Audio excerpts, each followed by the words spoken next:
Hello everyone, myself Shubham Raturi. So today we are going to take one of the important topic of economy, especially in the current change scenario of the global trade order, that is the topic of trade agreement, or we can say the topic of economic integration. Now why I am using these terms synonymously, you'll come to know in this short discourse or short class that you are going to have. Now when we discuss this topic in the class, we take this topic in a very holistic manner. So it starts from trade, that there is something called trade and that is important, that has been important for the economic growth of many countries. Okay, and then we see that trade generally should be free, but it is not free. There are various restrictions to trade. And then comes the role of the trade agreement. We try to argue that trade agreement are one of the approaches through which we can make trade relatively free. And then we discuss various types of trade agreement, along with the examples both internationally and also some of the examples from India. Okay, because India also, you must be knowing, that is getting engaged in the multiple trade agreements, and some of the trade agreements are also in the pipeline. Now, after we are done with this basics and after we have said the things in context, then we start discussing three important questions. That is, why we sign such kind of trade agreement. What are the benefits that are derived from such kind of trade agreements for us as an economy and also for the overall world, that is for the world economy also. Then we start discussing the concerns. That is, what are the concerning elements by signing such kind of trade agreements which might impact us as Indian economy, and also what are the concerns which are expressed by the world economy as such. When we see, because there are some economists who have expressed some of the concerns with this kind of approach of trade agreement. So what are the concerns that are expressed by the world as such in general and by India in particular, because we are mainly trying to see it from the perspective of Indian economy. And then finally we try to see that what can be the way forward, that is how we can make our trade agreement better, how we can tailor them properly so that they can fulfill our aspirations more as compared to the objective of our trade partners, like some of our trade agreements are doing. So the point is, we try to take a very holistic approach when we discuss this topic of trade agreement in the class. Here, what we are going to do, here I am going to have a snapshot of that. That is the crux, and that too of a one particular topic of the trade agreement. That is, we are going to here discuss a brief context, that why trade agreements are important, and secondly, what are the different types of trade agreement. Okay, to that extent, we are going to take up this topic in this short duration lecture. Now, let's start the topic. Let's start from trade. Now, if you see trade as such, or in general, or empirically it has been proven also, that trade has always acted as an instrument of growth.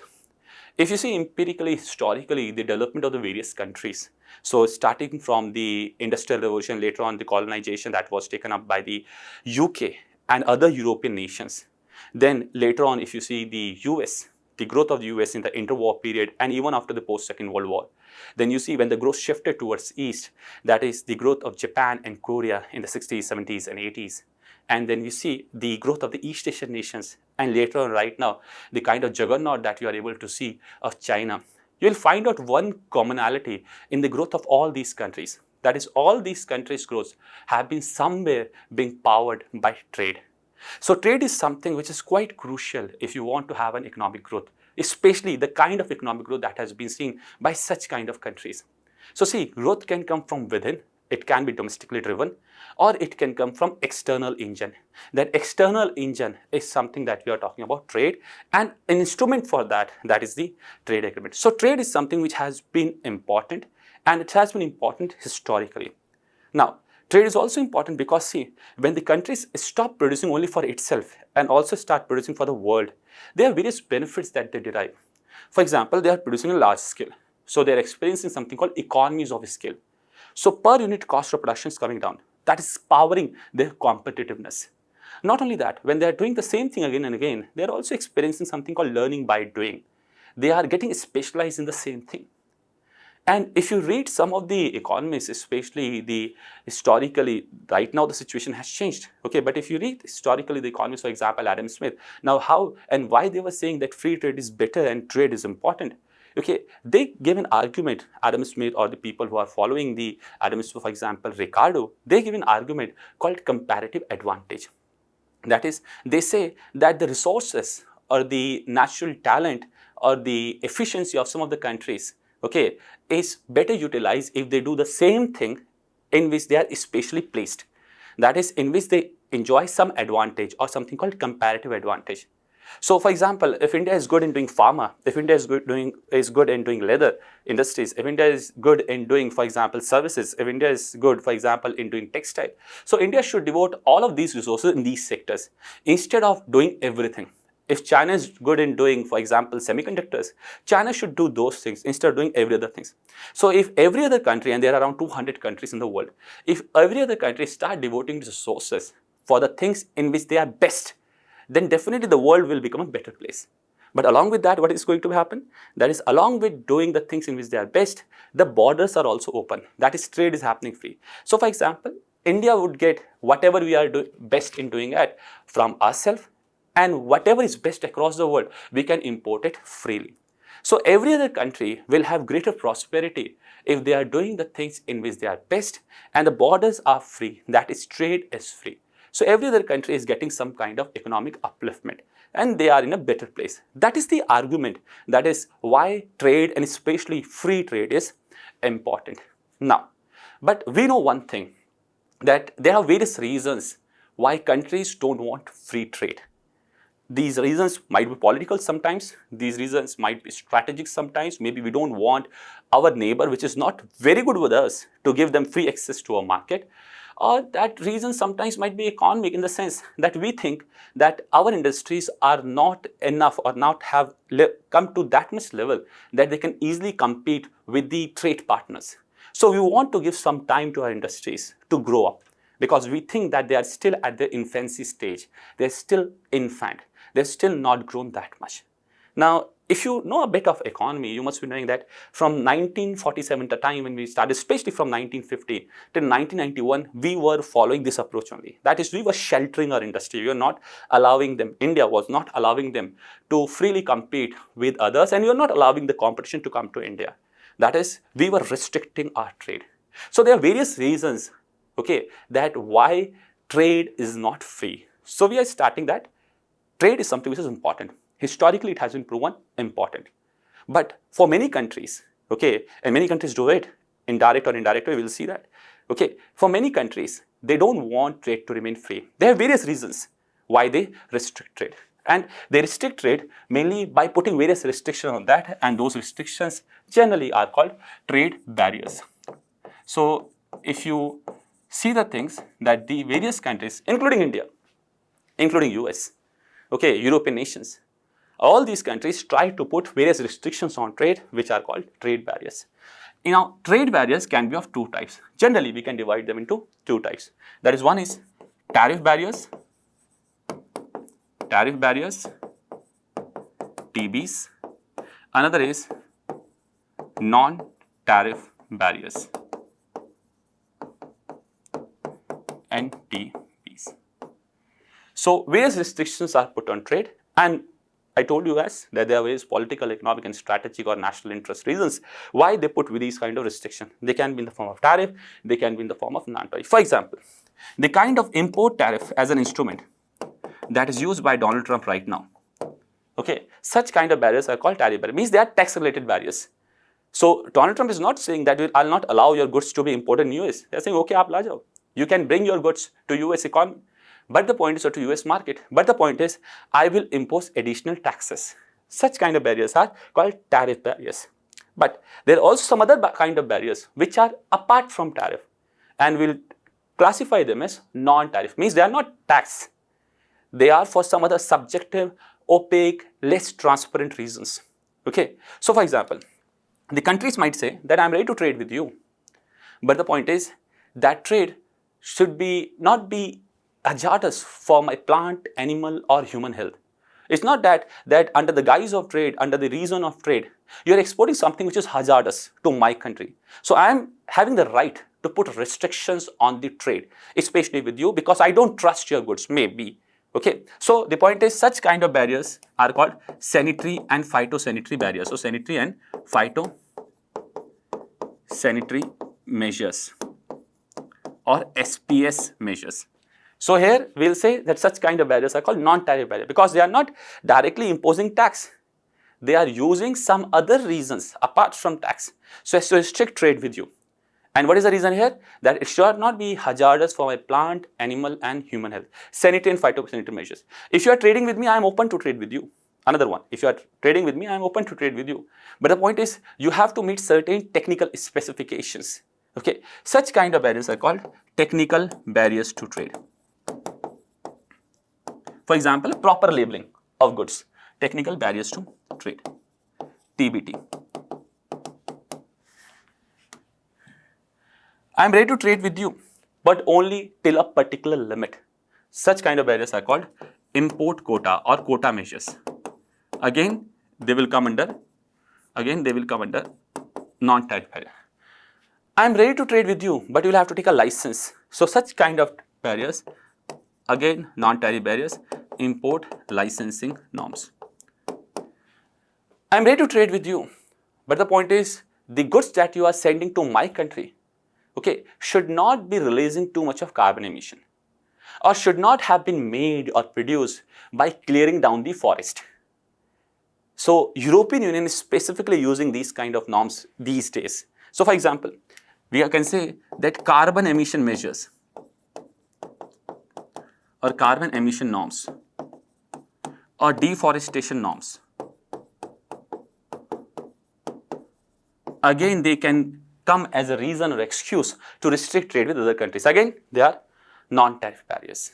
Or I am ready to trade with you, but the goods that you are producing should not have been produced by exploitation of labor, either child labor or women labor. So again, labor norms can also be considered as non-tariff barriers. The point is that there are various routes that are available with various countries which they can use as an excuse so as to restrict trade with the other countries. They can come in the form of taxes like tariff barrier, or they can come in the form of non-tariff barrier, or in the form of those kind of barriers which are apart from tariff. That is why we are saying non-tariff. So non-tariff barriers are defined from the perspective of tariff. And these are the various kind of tools that are available to them within the basket of non-tariff barrier. And they are not the comprehensive list. They can be endless. So they can take various excuses. For example, they might also take governance as a reason, that I am ready to trade with you because maybe corruption is too much in your country. That is one of the reason can be there. So for example, if you see with respect to recent India-UK free trade agreement, okay, India and UK both have included governance or corruption as a chapter within that free trade agreement. So the point is, it's an endless, and it can be used in a much more opaque, that's why I'm saying opaque, less transparent or subjective way, so as to penalize your trade partner.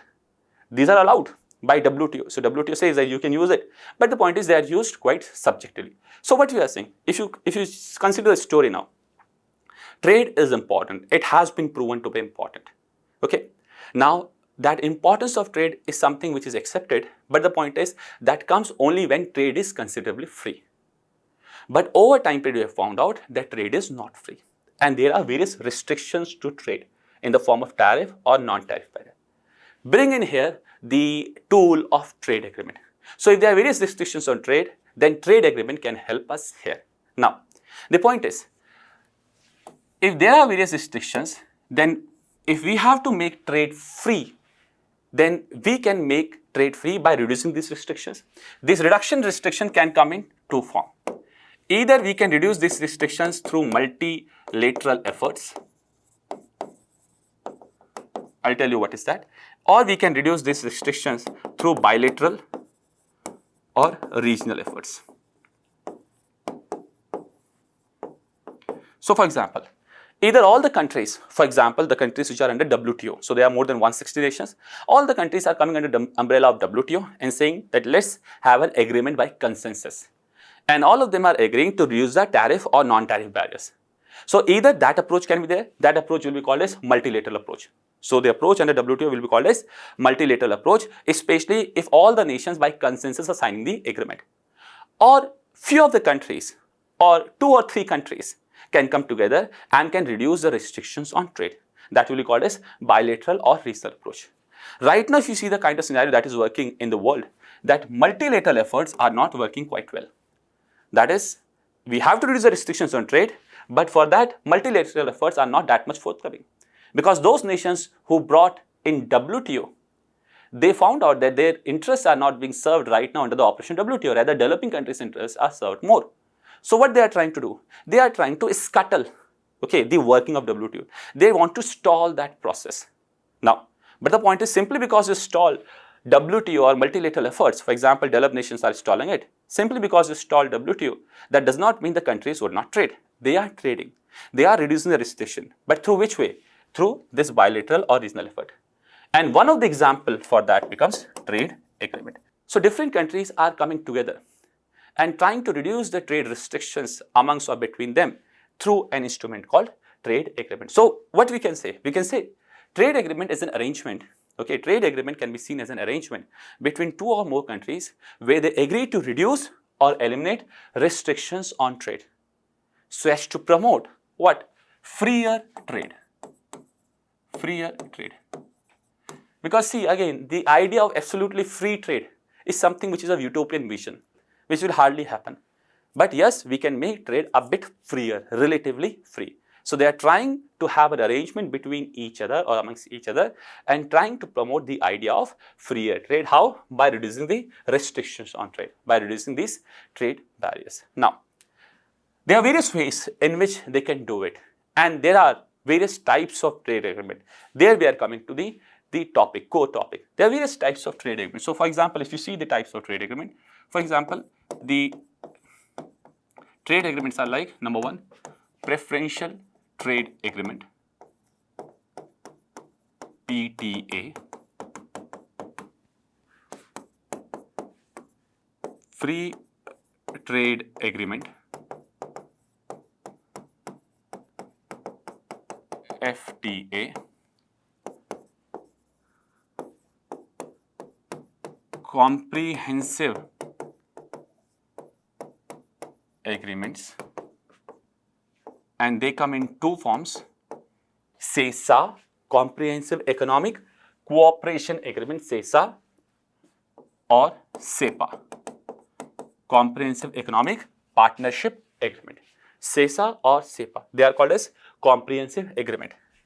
Further, if you try to integrate the economy much more with your trade partner or with your neighboring country, then further progress can be made after comprehensive agreement to the customs union.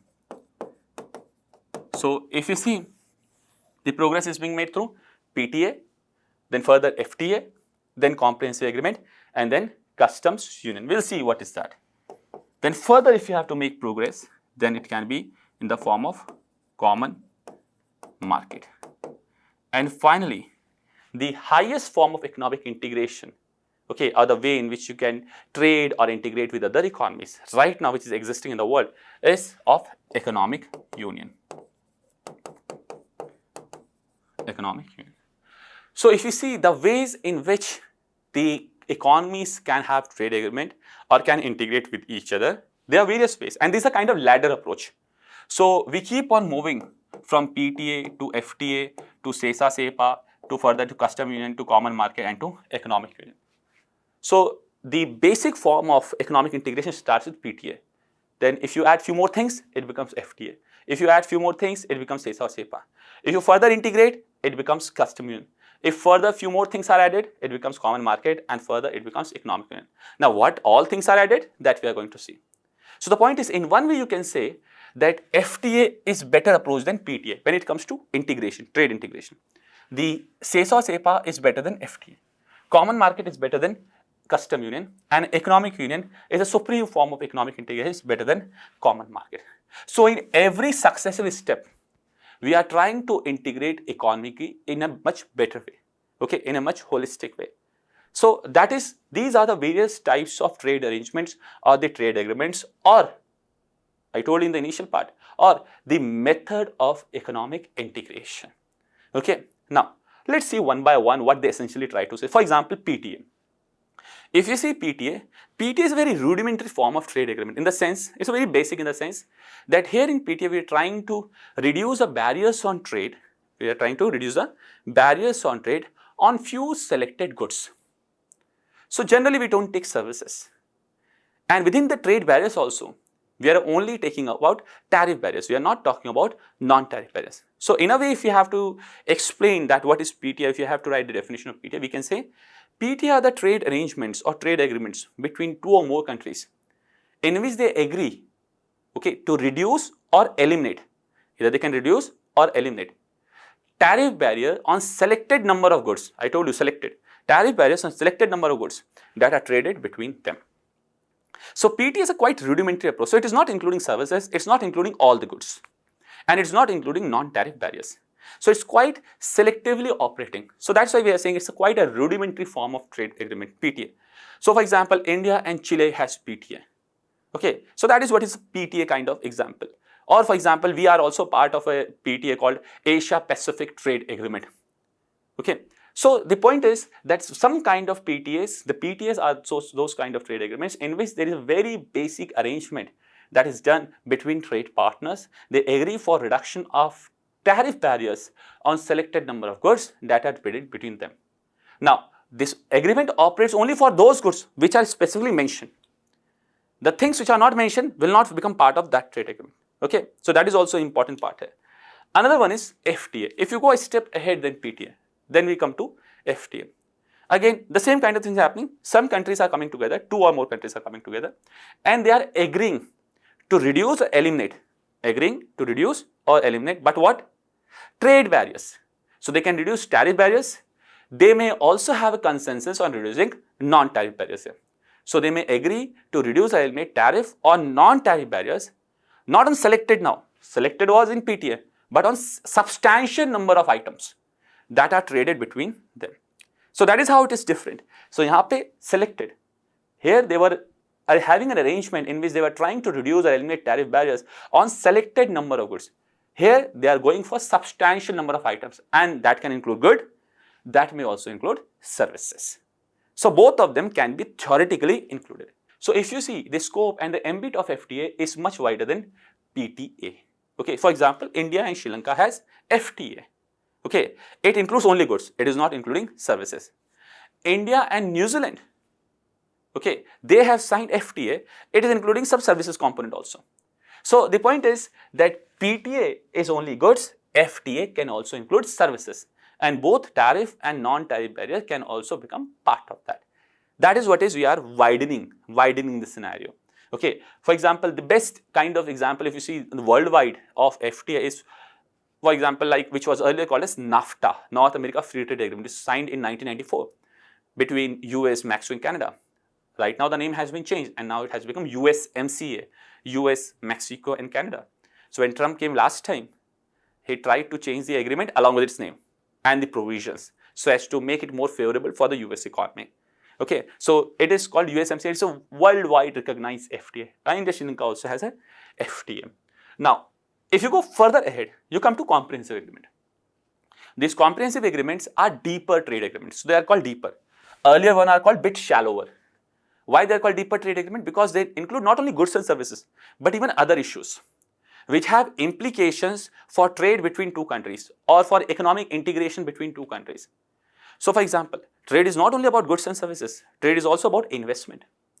Trade is also about the competition policy, whether it is fair or not. Because when you try to economically integrate with other country, your companies will go there, their companies will come here. And definitely, whether they are subject to the fair competition policy or not, that issue may arise. So investment facilitation protection means whether investment is allowed or whether it is protected or not. Investment facilitation protection, competition policy, government procurement, labor norms, sustainability norms, all these kind of issues can also come into picture, but they don't come generally into picture in PTA and FTA.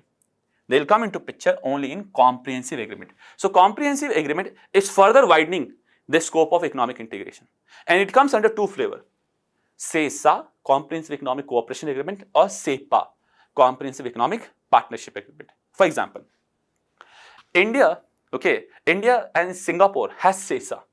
India and Malaysia has CESA. But if you see, India and Mauritius has CEPA. India and UAE has CEPA. So we have different kind of arrangements in which with some country we are with CESA and with some country we are with CEPA, and both of them form part of the comprehensive agreement. Now how they differ?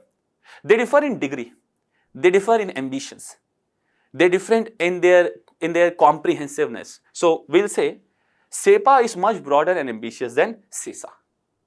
So they don't fundamentally differ from each other. Okay, it's not that something which is in CEPA cannot be in CESA. It can be, there can be some commonality.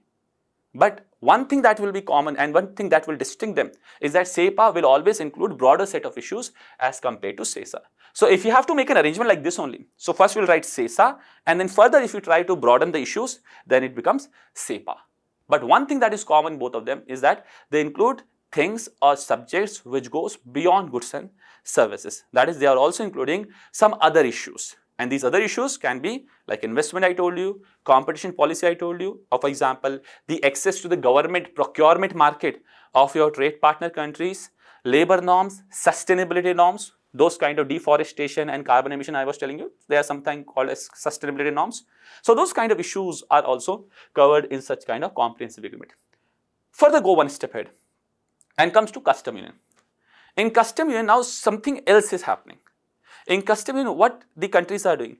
Now they are saying that why not become a union, why not become a sphere, so that we are not subjecting our trade partners, other trade partners. For example, 2-3 countries are coming or more countries are coming, and they are saying why not become a sphere, so that if any country is trading with this group of countries, then we are not subjecting them to different tariff policy. We are having common tariff policy.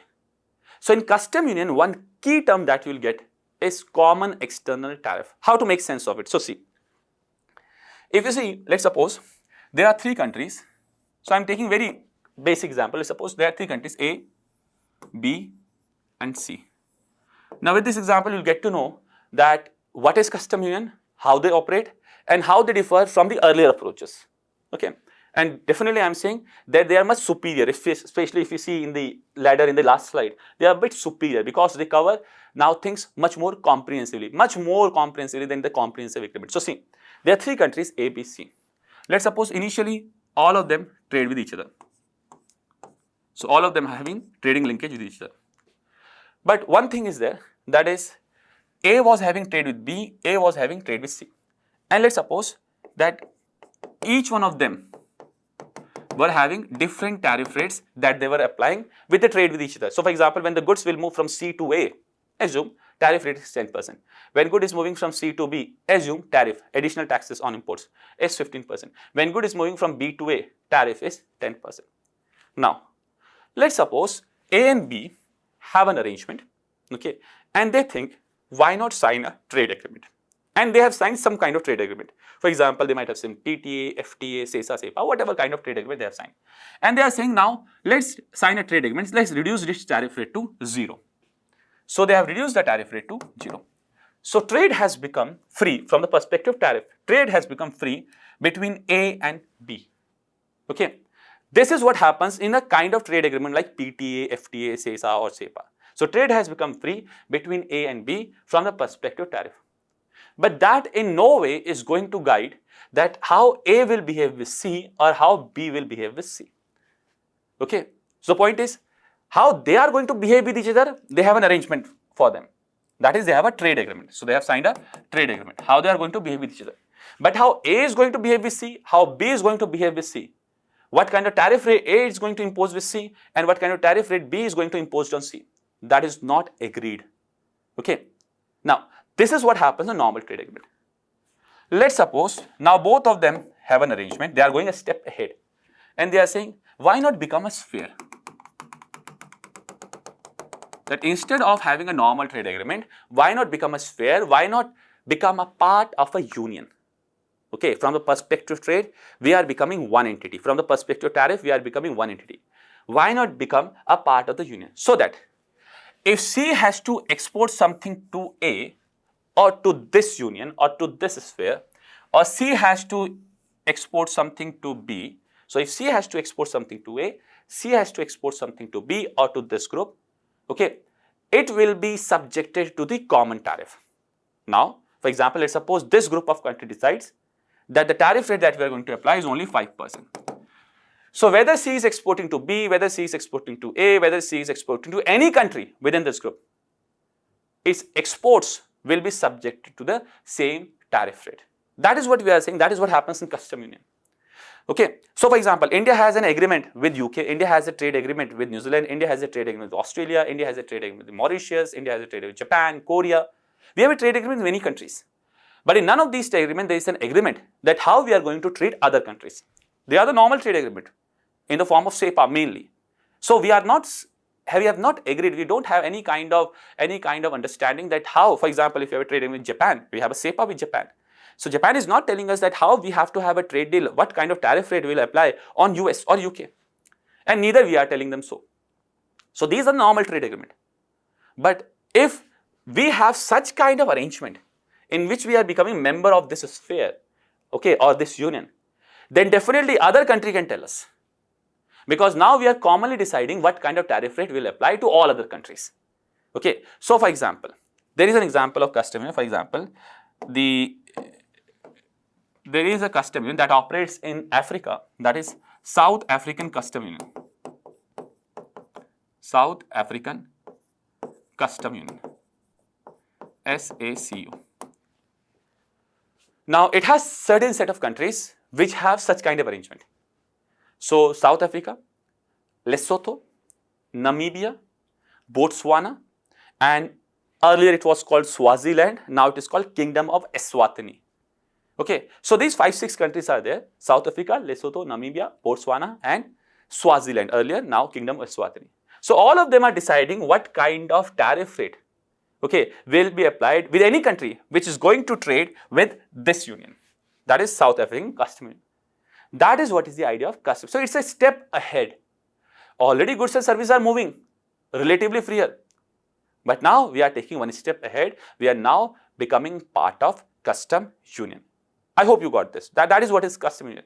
Okay. So in custom union, we say one common thing that remains, what's a key phrase that remains, that identify the custom union and can be seen as a definition of custom union, is that they follow the policy of common external tariffs. So they have integrated their tariffs, common external tariff. They don't have different tariffs. From the perspective of tariff, they have become one union. And now they will see the other countries which are going to interact with them through common eye. That is what is custom union. Okay. Now, India is not a member of any custom union because generally such kind of custom unions are signed in nearby geographies. And in this subcontinent, we know the relations are not that amicable that custom union is going to come in near future. Okay. So this is what is custom union. Now further, if you go one step ahead, then you come to something called common market. That is, it's a step ahead than custom union. So already we are becoming a union from the perspective of tariff. Now we are also allowing people to move freely. We are also allowing capital to move freely. We have a common policy with respect to movement of people, labor, movement of capital, money, financial capital. Okay, if we are moving a step ahead in this direction, then we are becoming from custom union to common market. So common market is not a market common for goods. That is already there. Common market is a market in which there is a common policy being operated for the movement of factor of production. That is labor or capital. Land can be there, but of course land cannot be moved. It's not mobile. So the point is that in common market, we are further moving a step ahead and we are having an arrangement. So the countries or the group of countries are having an arrangement that now let's have a common policy related to the mobility of the factor of production. So just like we use the key phrase there, common external tariffs. Here we can use a key phrase, that is factor policy integration. Okay, so that is what distinctly identify common market as compared to custom union. So for example, we have a common market. One of the example we can take, for example, Caribbean Community Common Market. Caribbean Community Common Market, CARICOM. So this is one of the common market, CARICOM. Caribbean Community Common Market. Some of the countries of the Caribbean, some of the Caribbean nations have come together and they have made their common market. Now, the last one is economic union. Now, if you see economic union, again, it's a one step ahead. So in economic union, not only this, but we are going one step ahead and now we are saying, why not have a coordination of macroeconomic policy also? You allowed selected goods to move freely, then you allowed goods and services to move freely by reducing tariff and even non-tariff barrier. Then you allowed many other issues to become part of the trade agreement. You started interacting on that also in comprehensive agreement. Then you allowed your tariff to become common, that is common external tariff. Then you allowed further that even people can move freely, capital can move freely. So why not have now even the macroeconomic policy coordination? And generally, okay, two kind of macroeconomic policy are there: monetary policy and fiscal policy. So what I am saying that in the case of economic union, even the macroeconomic policy coordination is expected, means it can. It's not necessary that both kind of policies will be coordinated, but they can be coordinated. So the best example of economic union right now is European Union, which is a group of 27 countries. Earlier 28, Brexit happened, and then Britain out, and then it's 27 nations. So 27 nations block, European Union. Now European Union is taken as a best example, okay, best example of economic union, because there is some kind of macroeconomic policy coordination that is happening here. There is not the macroeconomic coordination in the fullest sense, because there also you will find out in European Union that fiscal policy coordination, okay, is very less. It's at a very shallow level. So they coordinate some of the factors, for example, like some of the indicators like fiscal deficit, debt to GDP ratio. Okay, that is more of a bare minimum coordination. But the more in-depth coordination goes into monetary policy. So in monetary policy, there is some good coordination that is happening. And that's why we say that out of 27 nations, 21 countries of the European Union, okay, they are following common monetary policy. They are having common monetary policy. When we say common monetary policy, the idea is that they have common central bank. So this 21 country out of 27. Here also not all 27 countries are having the fullest sense of monetary policy coordination. Okay, some of them are out. For example, your Denmark, Sweden, they are member of European Union, but they are not having monetary policy coordination. Okay, means in the sense that they are having common monetary policy. So they are not having common monetary policy with the European Union nations. They are keeping their monetary policy a bit independent. Or for example, Romania, or for example, Hungary. So these are the nations, 6 out of 27.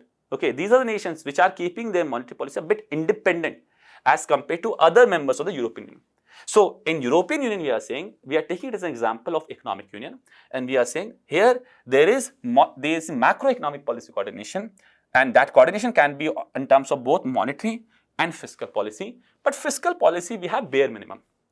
So there is no super authority in European Union which is deciding about the tax rates, which is deciding about the kind of expenditure that will go, okay, for various purposes. They have their independent governments which are taking those decisions. But definitely when it comes to monetary policy, when it comes to interest rate, okay, when it comes to money supply, when it comes to who will print the currency, then we have common central bank. You might be knowing it is called European Central Bank, ECB. When we talk about common monetary policy, it is about common currency. That is euro. So these 21 nations out of 27, okay, they are using a common currency called euro. When you talk about common monetary policy, that is common interest rate. And that is decided by a common central bank, that is ECB, just like it is decided in India by RBI. So in economic union, we are going a step ahead further, and we are trying to coordinate now even our macroeconomic policy. It can be theoretically both in fiscal and monetary policy front, but on fiscal front, it is quite difficult to expect from the politicians. Why would they give away their power to tax and to spend? The whole battle is for that only. Okay, they keep on fighting elections, they keep on winning, they want to win their elections. Why? So that they have the power over the purse of the government. So they are able to control the fiscal purse, public finance. They will not be giving that power to some central authority. Okay, for example, European Commission or to European Parliament. No. But definitely on monetary front, they are doing that. They have set up something called Common Central Bank called ECB. So when we say that what are the various ways in which economy can integrate with each other, there can be various ways. And that's why I'm saying it's a kind of ladder approach. That is starts from PTA is the bottommost ladder, and the highest most ladder right now, okay, is economic union. The example is that is called European Union. India's journey stops here only. That is CESA and CEPA. We are not a member of any custom union, not a member of any common market, not a member of economic union, because such kind of arrangements are in nearby geographies. And I told you nearby geographies are, especially in the current scenario, are a bit tough to have such kind of arrangements here. Okay, so we have a very hostile kind of environment and neighborhood, and that's why such kind of coordination is not something which is expected right now. Now, all these things, if you want to arrange in a logical way, so there is one diagram that works, okay, in making sense of these things. It's a kind of concentric, it's kind of circle.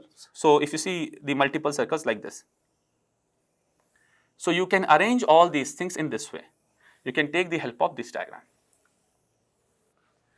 So we say PTA here in the smallest unit of circle. Then we say if we go a bit ahead, means we include other issues also. So we go from PTA to FTA. If we further include much more issues, then we go from FTA to comprehensive agreement, CESA and CEPA. If you go much more ahead, then we go to customs union. Then if you include some more issues, we know that is the factor policy integration. That is, we go for common market. And finally, we go for economic union. And right now, the best example is European Union. There are other examples also, for example, Eurasian Economic Union. This is Russia, Belarus, Armenia, Kazakhstan, and Kyrgyzstan. Okay, so Eurasian Economic Union is there. But the point is that it's not working that efficiently with the right kind of institutions like European Union. And that's why I took the example of European Union. Otherwise, we have one more example, that is Eurasian Economic Union. So that's why I'm saying it's a best. But we know that this best can become better. Okay, because there is a scope to make even European Union a better economic union. And our journey stops at comprehensive agreement. So we are not going a bit away or a bit ahead of the comprehensive agreement. So that is how we can make sense of such kind of trade agreement. So again, I'm telling you that trade is good. Generally, it is considered good, and historically it has been proven that it can act as an instrument or engine of growth.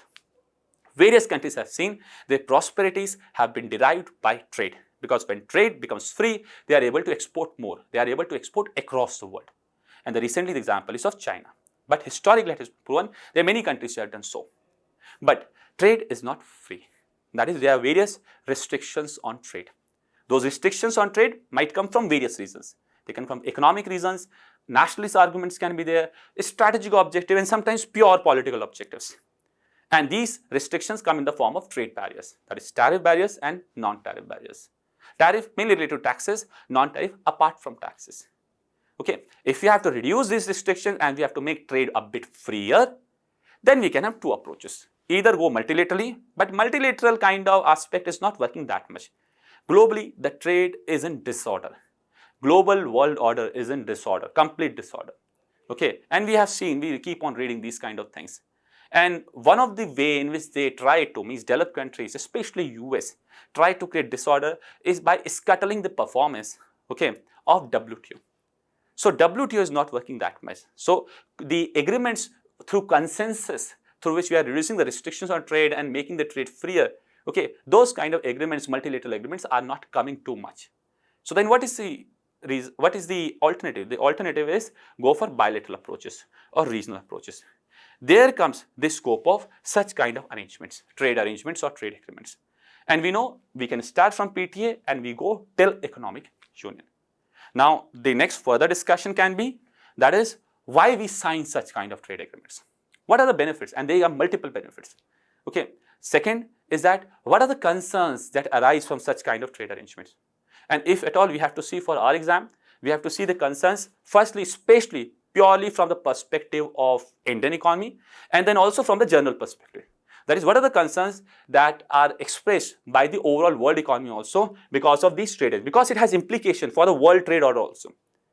And lastly, how we can make this trade arrangement better for us so that they can suit our interests more.